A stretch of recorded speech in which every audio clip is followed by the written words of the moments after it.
1장 8절에서 17절입니다. 신약성경 239페이지입니다. 로마서 1장 8절에서 17절 말씀까지 함께 공독하시겠습니다. 먼저 내가 예수 그리스도로 말미암아 너희 모든 사람에 관하여 내 하나님께 감사함은 너희 믿음이 온 세상에 전파되미로다. 내가 그의 아들의 복음 안에서 내 심령으로 숨기는 하나님이 나의 증인이 되시거니와 항상 내 기도에 쉬지 않고 너희를 말하며 어떻게 하든지 이제 하나님의 뜻 안에서 너희에게로 나아갈 좋은 길 얻기를 구하노라. 내가 너희 보기를 간절히 원하는 것은 어떤 신령한 은사를 너희에게 나누어 주어 너희를 견고하게 하려 함이니 이는 곧 내가 너희 가운데서 너희와 나의 믿음으로 말미암아 피차 안위함을 얻으려 함이라. 형제들아, 내가 여러 번 너희에게 가고자 한 것을 너희가 모르기를 원하지 아니하노니 이는 너희 중에서도 다른 이방인 중에서와 같이 열매를 맺게 하려 함이로되 지금까지 길이 막혔도다. 헬라인이나 야만인이나 지혜 있는 자나 어리석은 자에게 다 내가 빚진 자라. 그러므로 나는 할 수 있는 대로 로마에 있는 너희에게도 복음 전하기를 원하노라. 내가 복음을 부끄러워하지 아니하노니 이 복음은 모든 믿는 자에게 구원을 주시는 하나님의 능력이 됨이라. 먼저는 유대인에게요 그리고 헬라인에게로다. 복음에는 하나님의 의가 나타나서 믿음으로 믿음에 이르게 하나니 기록된 바 오직 의인은 믿음으로 말미암아 살리라 함과 같으니라. 아멘. 기독교는 마틴 루터의 종교개혁으로 시작이 되었습니다.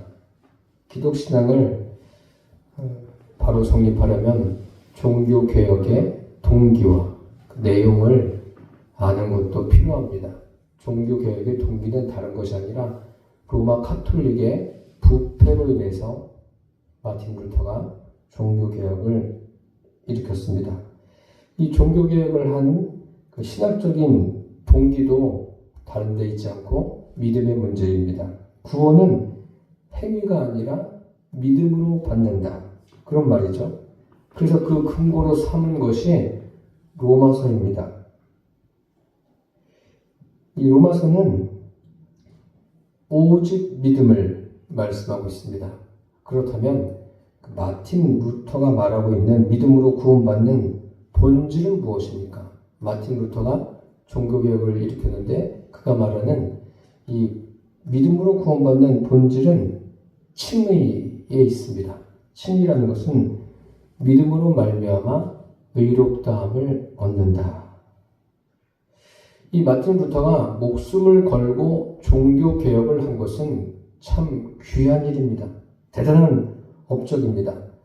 그런데 여기에 문제가 있습니다. 어떤 문제냐면 그 천주교적 신앙의 한계를 뛰어넘지 못했다는 데 있습니다. 로마서가 말하는 구원론이 오직 믿음임에는 틀림이 없습니다. 그러면 마틴 루터가 주장하는 것과 이 로마서가 말씀하는 것과 같은 겁니까? 다른 겁니까? 그 부분도 우리가 생각해 볼 필요가 있습니다. 마틴 루터가 이 기독교 역사에 굉장한 공헌을 한 것은 우리가 인정을 합니다. 인정을 하는데 이 복음의 믿음의 실제 내용이 무엇인가? 로마서가 말하는 이 내용이 무엇인가를 우리가 바르게 정립할 필요가 있습니다. 지난 시간에 살펴본 대로 로마서 1장 1절에서 7절에 복음이란 예수를 믿는 것입니다. 예수를 믿는 것인데 예수 그리스도를 믿는 것이라고 말씀드렸습니다. 육신의 예수가 아니라 부활하신, 죽음 가운데서 부활하신 예수 그리스도를 믿는 것이다 라고 말씀드렸고, 그것을 예수 이름 또 보혜사 성령이라고 말씀을 드렸습니다. 그래서 5절 말씀에 그의 이름을 믿어 순종하게 하나니, 이 믿음과 순종은 분리되는 것이 아니라고 제가 말씀을 드렸습니다.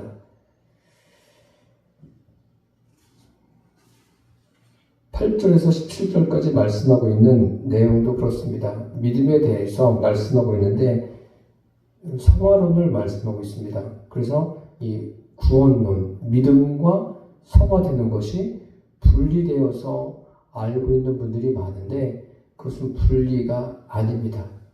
마틴 루터도 이런 부분에 대해서 믿는 것과 성화되어 가는 것, 이것을 분리해서 많이 생각했던 것 같습니다. 그렇지만 이 성경 로마서는 그렇지 않습니다. 우리 믿음의 대상이 누구입니까? 예수 그리스도이십니다. 부활하신 예수 그리스도가 우리 믿음의 대상임을 우리가 알고 계셔야 돼요.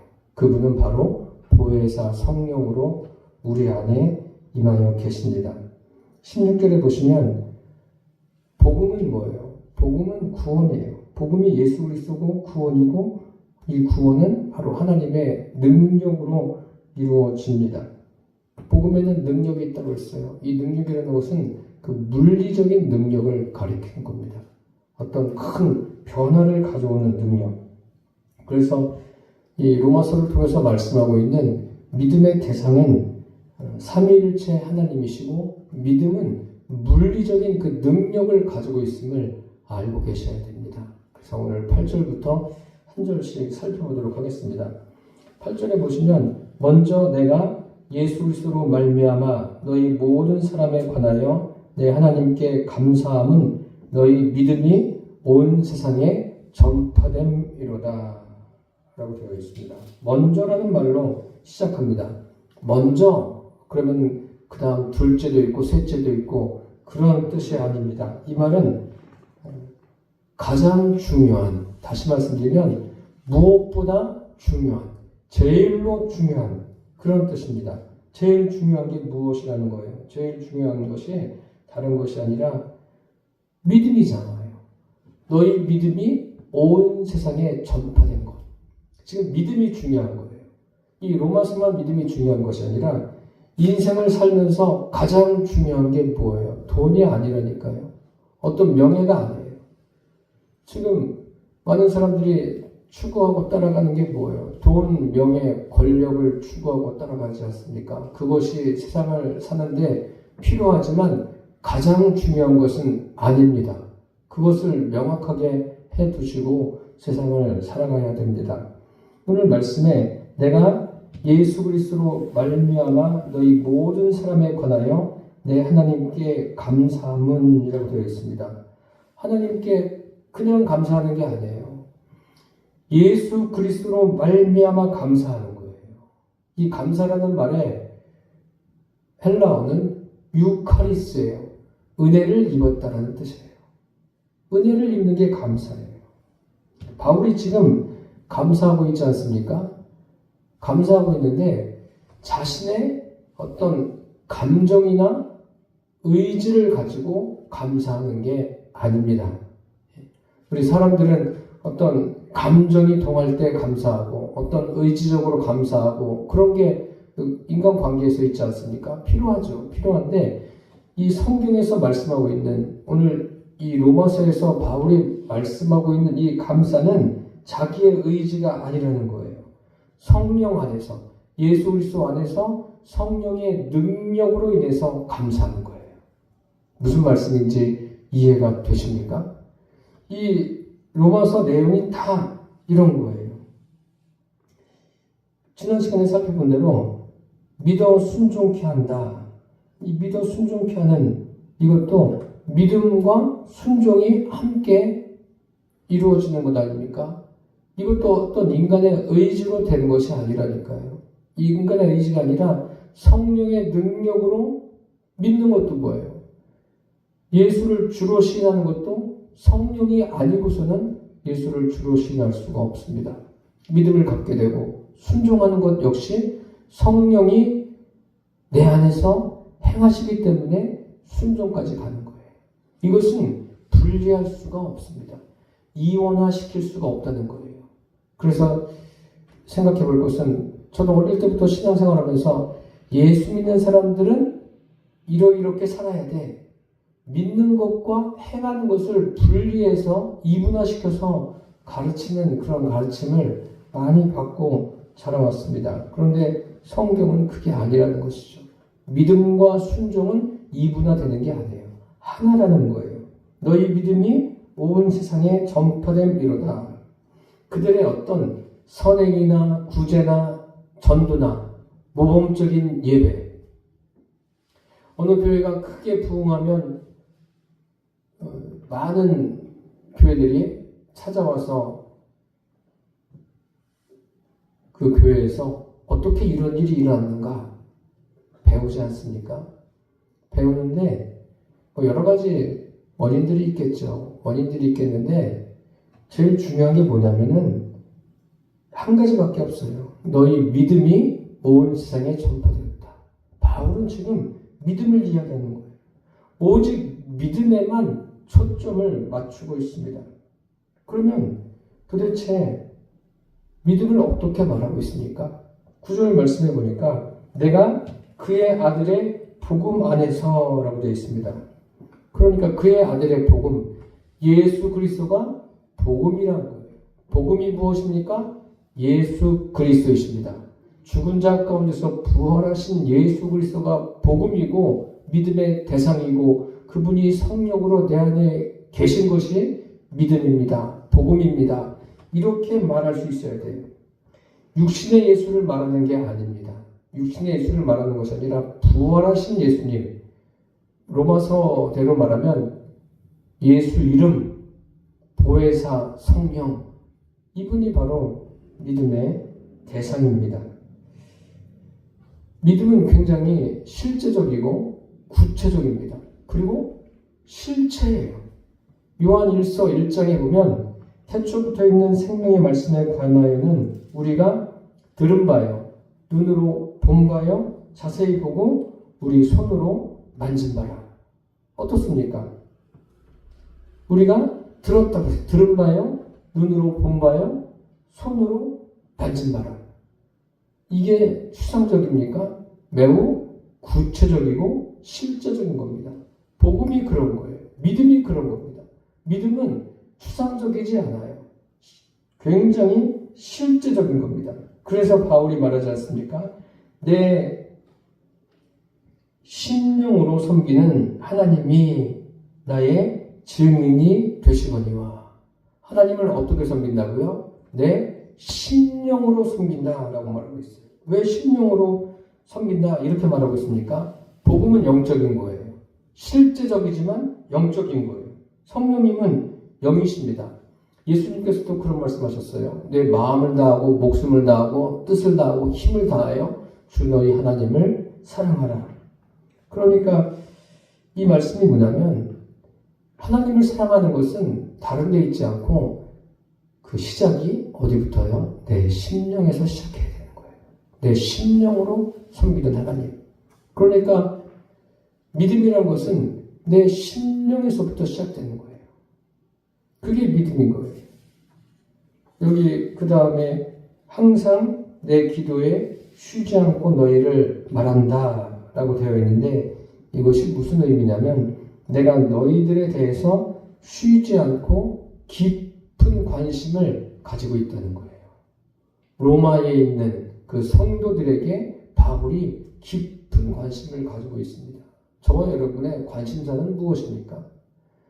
우리가 육신을 입고 있으니까 그저 육신의 그 먹고 사는 것뿐만 아니라 육신적으로 무엇을 성취하고자 하는 것, 또 내가 어떤 바라는 그런 것들이 관심사입니까? 제가 그런 것이 필요 없다고 말씀드리지 않았어요. 필요하지만 나의 최대의 관심사가 다른 데 있지 않고 주님을 향한 나의 믿음에 있게 되기를 바랍니다. 내 심령에 관심을 가지십시오. 내 심령에. 그리고 타인의 심령, 내 가족들의 심령에 관심을 갖게 되기를 바랍니다. 10절에 보니까 어떻게 하든지 이제 하나님의 뜻 안에서 너희에게 나아갈 좋은 길 얻기를 구하노라. 바울은 늘 마음속에 어떤 마음을 가지고 있었냐면 로마에 가고 싶은 마음이 있었어요. 사람들은 누구나가 다 그 마음속에 어떤 바라는 소원이 있지 않습니까? 뭐 어디를 가고 싶다든지 무엇을 하고 싶다든지 그런 소원들이 있어요. 바울도 가지고 있는 소원이 뭐냐면 로마에 가려는 것. 그런 소원을 바울이 가지고 있습니다. 가지고 있는데 보세요. 로마에 가고자 하면 어떻게 하면 되죠? 가면 되잖아요. 로마에 그거 왜 못 가요? 가면 되는데 어떻게 표현하고 있어요? 잘 들어보세요. 어찌하든지 이제 하나님의 뜻 안에서 너희에게로 나아갈 좋은 길 얻기를 구하노라. 뭐라고요? 하나님의 뜻 안에서 너희에게 나아갈 좋은 길 얻기를 구한다고 그랬어요. 가고 싶은데 자기의 어떤 의지대로 가는 게 아니라 자기가 가고 싶은 그 소원을 가지고 가는 게 아니라 하나님의 뜻 안에서. 결국은 무엇입니까? 이 말씀 안에도 무엇이 담겨져 있냐면 바울은 자기를 부인하고 있는 거예요. 자기를 부인하고 하나님의 뜻이 무엇인가를 더 깊이 알아가기를 지금 힘쓰고 있는 겁니다. 로마에 가는 것조차도 자기 뜻이 아니라 하나님의 뜻을 구하고 있는 거예요. 이것이 믿음인 거예요. 이것이. 그러니까 보십시오. 믿음과 어떤 신학적인 용어로 성화되는 그런 삶은 분리된 게 아니에요. 믿음과 동시에 함께 가는 거예요. 함께. 바울도 하나님의 뜻을 구하고 있지 않습니까? 그러면서 11절을 보십시오. 내가 너희 보기를 간절히 원하는 것은 지금 로마에 가는 것뿐만 아니라 그들을 보기를 간절히 원한다고 했어요. 갈망하는 거죠. 왜 간절히 원할까요? 이 영적인 교제라는 것은요, 성도 간의 교제라는 것은 대면해야 돼요. 얼굴과 얼굴을 보는 거예요. 지금 인터넷으로도 얼마든지 예배를 드릴 수 있지 않습니까? 편리한 시대예요. 편리한 시대인데 예배 드리는 것은 특별한 경우를 제외하고는요, 교회에 나와야 돼요. 나와서 목회자와 얼굴과 얼굴을 마주 대하는 거예요. 이런 세상에서 그렇게 이야기하지 않습니까? 눈과 눈을 마주 대한다. 아이 컨택한다 그러지 않습니까? 그런 게 있어야 되는 거예요. 영적인 것은 그게 없으면 안 돼요. 그게 필요한 겁니다. 그런 교류가 없으면 영적인 역사를 기대할 수가 없어요. 물론 어떤 방송 매체를 통해서 또 성령의 역사는 일어납니다. 일어나지 않는다는 말이 아니에요. 일어나지만 중요한 것은 성도들이 이 모임을 통해서 또 예배드리고 말씀을 배우면서 영적인 교류가 더 풍성하게 이루어진다는 거예요. 바울은 그것을 간절히 사모하고 있어요. 그리고 사모하는 또 하나의 이유는 어떤 신령한 은사를 너희에게 나누어 주어. 신령한 은사를 나누어 주기를 바라는 거예요. 바울이 하나님께로부터 받은 그 신령한 은사는 거저 받은 거 아니에요. 하나님 바울에게 주셨어요. 그리고 바울도 그것을 나누어 주려고 하는 거예요. 바울에게 어떤 능력이 있는 게 아닙니다. 지금 시대에도 많은 사람들이 성령의 다양한 은사를 받은 분들이 계십니다. 그런데 착각하는 분들이 많아요. 자기에게 어떤 능력이 있는 것으로. 아니에요. 자기에게는, 사람에게는 아무런 능력이 없습니다. 병 고치는 능력도 마찬가지예요. 그래가지고 병 고치는 능력이 있어서 또 교회가 부흥하는 그런 경우도 있어요. 그건 참 바람직한 일이죠. 바람직한 일인데 거기에서 조심해야 하고 주의해야 될 것은 뭐냐면 그 사람에게 집중하면 그때부터는 문제가 발생하는 거예요. 그 사람이 어떤 능력을 일으키는 게 아닙니다. 하나님이 그 사람에게 어떤 은사를 주신 것이고 또 그 은사를 사용해서 나눠주면 되는 거예요. 자기도 주님께로부터 받았으니까 나눠주면 그게 끝이에요. 거기에서 사람에게 그 일이 집중되면 안 되는 거죠. 사도 베드로도 그렇지 않습니까? 나면서부터 안전병이 된 사람을 일으키니까 사람들이 다 누구에게 주목해요? 베드로에게 주목하니까 왜 우리를 주목하느냐? 주목하지 말라는 거죠. 이 사람을 일으킨 것은 뭐예요? 나사렛 예수 그리스도의 이름이, 그를 믿는 믿음이 이 사람을 일으켰다라고 베드로가 아주 단호하게 말하지 않습니까? 주님 외에는 능력이 없는 거예요. 바울이 그들에게 주님께 받은 그 은사를 나누어주기를 원한다는 거예요. 그리고 너희를 견고케 하려 함이니라고 했습니다. 그들을 견고케 하는 것은 무엇입니까? 다른 게 아니에요. 복음으로 견고케 하는 거예요. 복음은 예수 그리스도입니다. 예수 그리스도로 말미암아 그들을 견고케 하는 거예요. 12절에 보니까 이는 곧 내가 너희 가운데서 너희와 나의 믿음으로 말미암아 피차 안위함을 얻으려 함이라.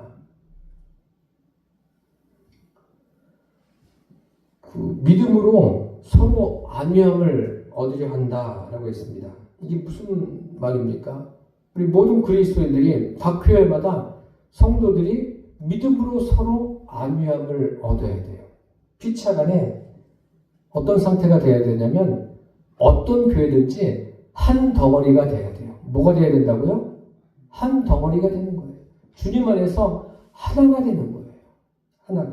하나가 돼서 그렇게 돼서 서로를 안위하는 거예요. 그 완전한 영적인 교제가 이루어지는 거죠. 일상적인 이야기도 하지만 정말 성도들이 만나서 영적인 것도 교제를 해야 돼요. 내가 말씀을 읽다가 깨달은 것도 나눌 수도 있어야 돼요. 맨날 그냥 생활에 이야기만 하면 참 물론 믿음의 초보 단계에서는 그럴 수 있어요. 그렇지만 믿음이 성숙해져 가면서 일상도 이야기하지만 또 그 깨달은 말씀들 그런 것을 함께 나눌 수 있는 그런 게 필요합니다. 그런 교제가 필요한 거예요. 13절에 보니까 형제들아 내가 여러 번 너희에게 가고자 하는 것을 너희가 모르기를 원하지 아니하노니. 바울이 여러 차례 로마를 가기를 원했습니다. 그런데 그것을 알기를 원한다 라고 말한 이유가 무엇입니까? 너희도 예비하라는 거예요. 준비하라는 거예요. 예수님께서도 복음을 전하실 때 먼저 제자들을 파송하지 않습니까?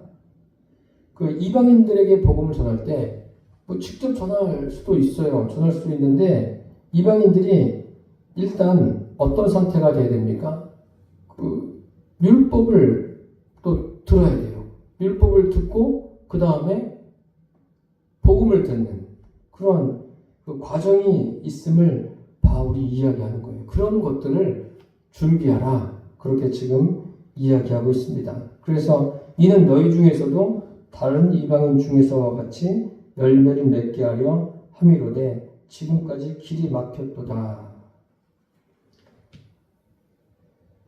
다른 이방인들에게도 복음을 전한 것처럼 너희에게도 전해야 되는데 길이 막혔다는 것은 아직 때가 이르지 않았다라고 바울이 말하고 있습니다. 그런데 결국은 로마에 가서 복음을 전합니까? 전하지 못합니까?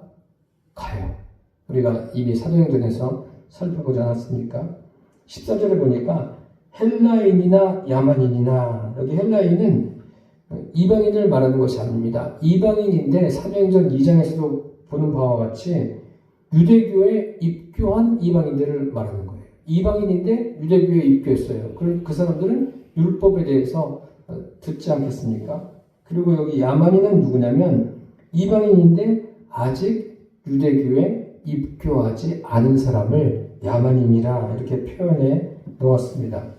그러니까 이 야만인이라는 사람들은 아직 율법으로 준비되지 않은 사람이죠. 그리고 헬라인은 이방인인데 율법으로 준비된 사람이다. 또 지혜 있는 자나 어리석은 자에게 여전히 이 지혜 있는 자는 율법으로 준비된 사람이고 어리석은 자는 준비되지 않은 사람을 말하고 있습니다. 이 부분은 여기까지만 여러분들이 이해하시면 되겠습니다. 그러니까 믿음을 가질 때 처음부터 예수 그리스도를 내가 주인으로 영접합니다. 이런 사람도 있겠지만 대부분은 그렇지 않잖아요. 대부분은 여러 가지 과정이 거치지 않습니까? 이방인들도 처음부터 내가 뭐 예수님을 믿겠습니다. 이렇게 됩니까? 유대교에 입교했다가 또 복음을 듣고 예수님을 영접하는 이런 과정들이 있다는 것을 바울이 지금 이야기하고 있는 거예요. 바울은 어쨌든 그들에게 자신이 뭐라고 해요? 다 내가 빚진 자라. 이런 표현을 한 이유가 있습니다. 바울은 예수 믿는 사람들을 아주 핍박하는데 누구보다 앞장섰던 사람 아닙니까?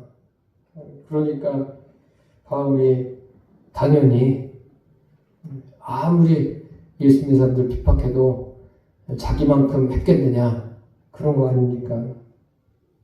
그래서 15절에 이렇게 이야기합니다. 그러므로 나는 할 수 있는 대로 로마에 있는 너희에게도 복음 전하기를 원하노라. 로마에 있는 사람들에게 복음 전하기를 원하는 바울의 간절함이 지금 계속 이어지고 있지 않습니까? 그러니까 바울은 다른 데 관심이 있는 게 아니라 오직 복음이 무엇인가를 전해주고 그것을 전하기를 원하는 거예요. 특별히 누구에게? 이 편지를 지금 로마에 있는 성도들에게 쓰는 거니까 그들에게, 로마에 있는 성도들에게 전하기를 원하는 마음이 큰 겁니다. 이제 오늘 우리가 함께 읽은 본문의 결론 부분에 해당되죠. 16절에 보니까 내가 복음을 부끄러워하지 아니하노니,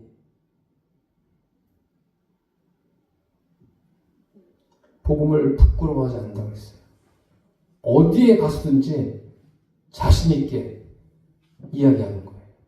참 이런 부분이 쉽지 않죠. 특별히 가족들에게. 가족들 앞에 서면 그냥 말 못하는 경우가 많이 있어요. 그러지 마세요.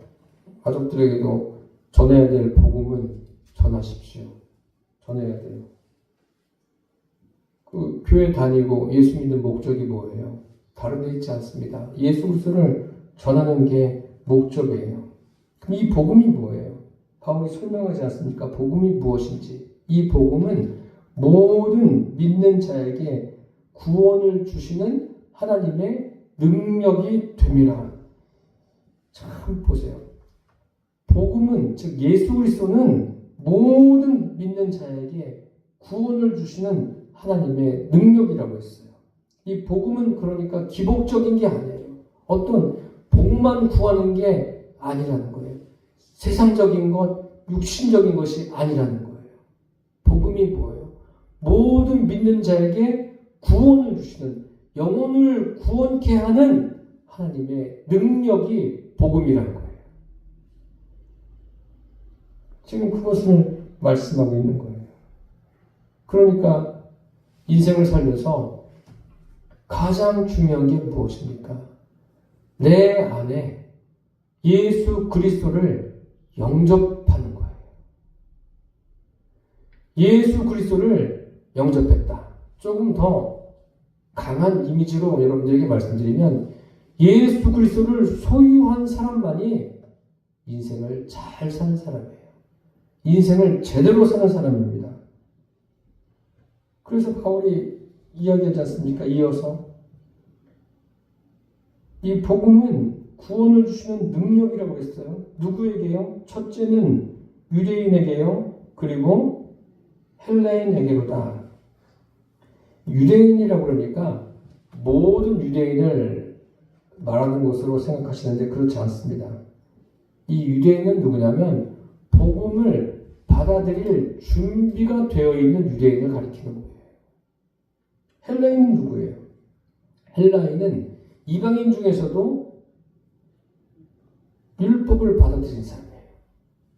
그리고 그 율법을 알고 복음을 받아들일 준비가 된 심령. 결국은 여기 유대인이나 헬라인이나 뭐냐면 복음을 받아들일 심령이 준비되어 있는 사람을 말하는 거예요. 이런 사람이 또 복된 사람입니다. 여기 유대인에게요, 그리고 헬라인에게로다라고 되어 있는데 원래는 그리고가 아니라 그럼 순서처럼 되어지는데 관계가 없어요. 유대인이 됐든 헬라인이 됐든 누가 먼저 됐든지 간에 그건 중요하지 않습니다. 믿음에는 순서가 없는 거예요. 중요한 게 뭐냐면 복음을 받아들일 심령이 되어야 한다는 거예요. 그래서 제가 말씀드렸잖아요. 특별히 가정 복음화를 위해서 기도하실 때 내 부모가, 내 형제들이, 내 자녀들이 복음을 받아들일 심령이 되게 해주십시오라고 주님께 기도하라고 했잖아요.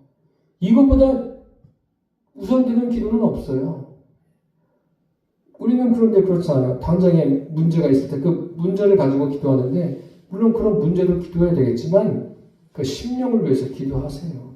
그 복음을 받아들일 심령이 되게 해달라고.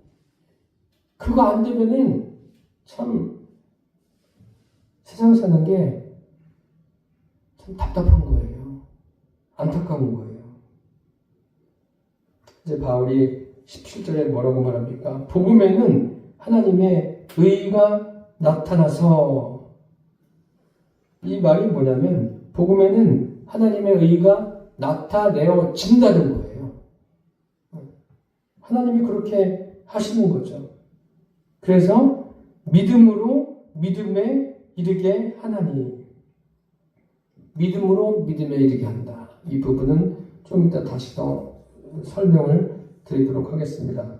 그리고 오직 의는 믿음으로 말미암아 살리려 함과 같으니라. 믿음으로 말미암아 의롭다함을 받는 게 아니라 믿음으로 말미암아 사는 거예요. 믿음으로 말미암아 사는 사람은 이미 의롭다함을 받은 사람입니다. 그래서 이 내용이 하박국 2장 4절에도 있고 갈라디아서 3장 11절에도 또 히브리서 10장 38절에도 인용된 말씀입니다. 네 군데에 이 내용이 나오지 않습니까? 그래서 그 하나님의 의가 나타내어진 사람은 하나님을 심령의 주인으로 모신 사람, 임마누엘, 하나님이 함께 하시는 사람, 그 사람이 나타내어진 거예요. 그 믿음에서 믿음에까지, 여기 보면 믿음으로 믿음에 이르게 하나니, 이거는 믿음에서 믿음까지예요. 그리고 믿음이라는 게 다 똑같지 않습니다. 교회에서도 보면 다 똑같은 믿음이 아니에요.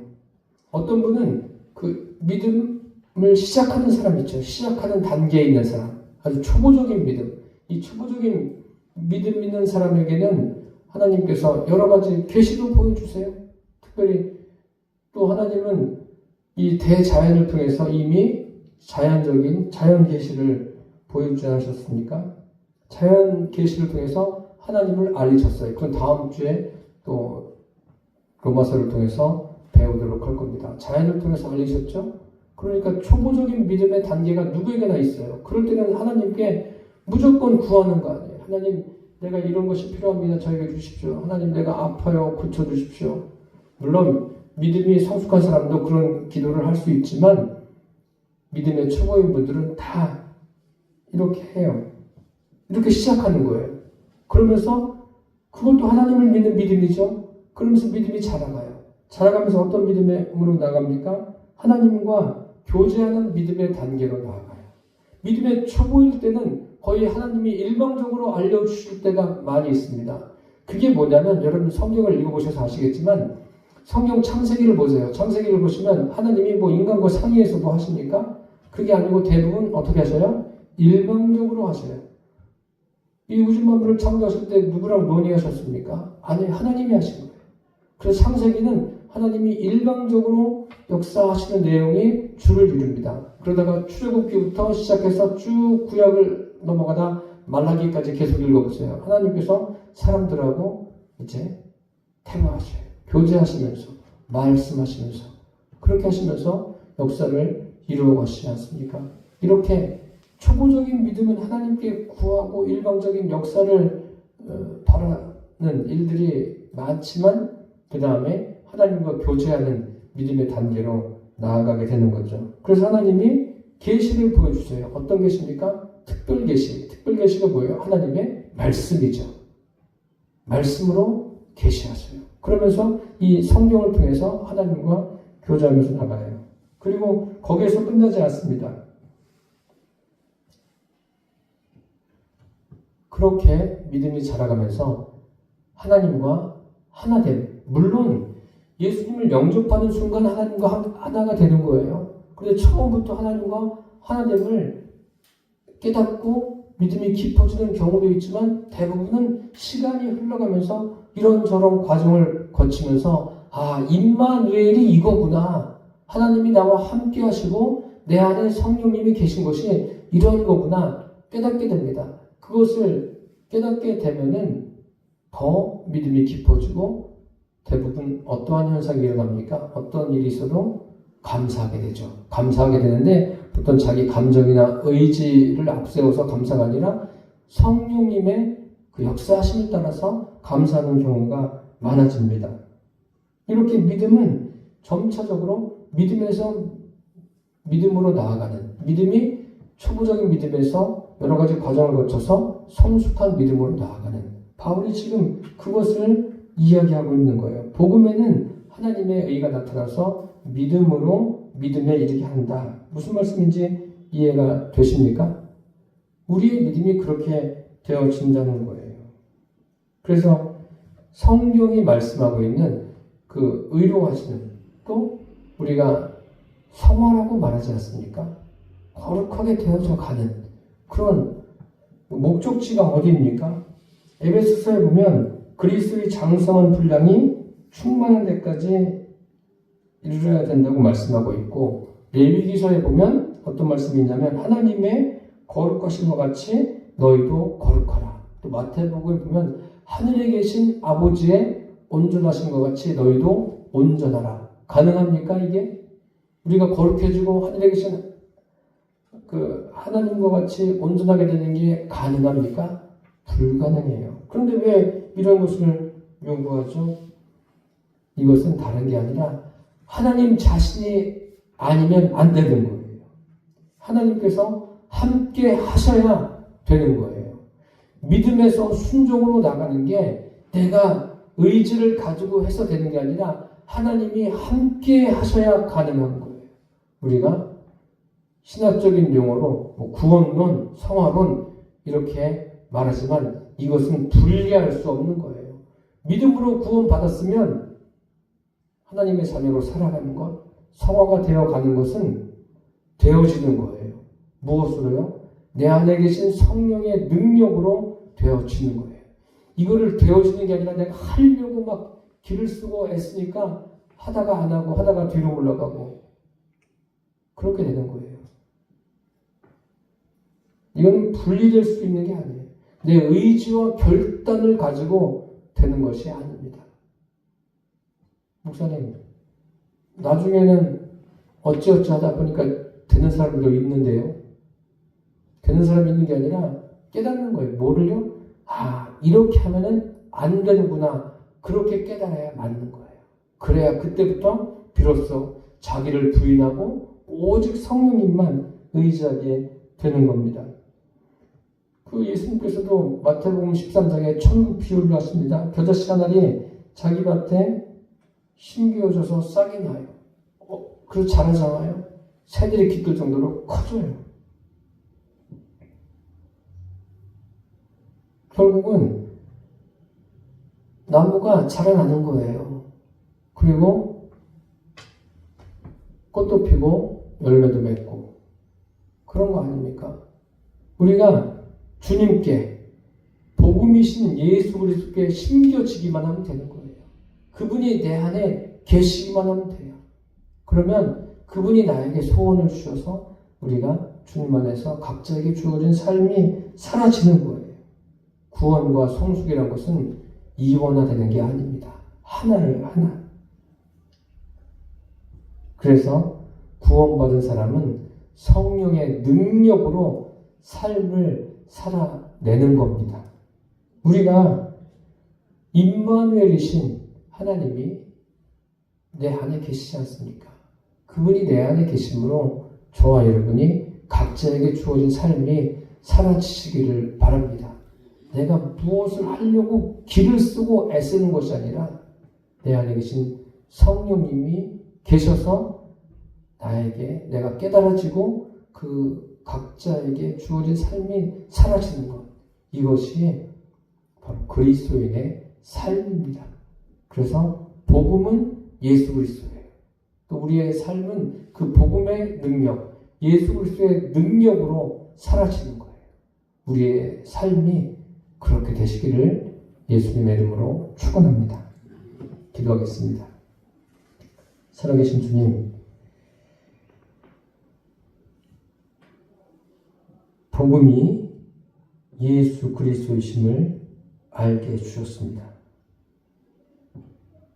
그리고 이 복음을 믿고 산다는 것이 무엇인가를 주님께서 알게 해주셨습니다. 오직 의인은 믿음으로 말미암아 살리라. 믿음으로 산다는 것은 내 안에 계신 성령의 능력으로 삶이 사라지는 것임을 알게 해주셨습니다. 이 믿음 끝까지 지켜나가게 하여 주옵소서. 그래서 성령으로 내 삶이 사라지고 여러 가지 일들이 되어짐을 모두가 누리게 하여 주옵소서. 예수님의 이름으로 기도드립니다. 아멘.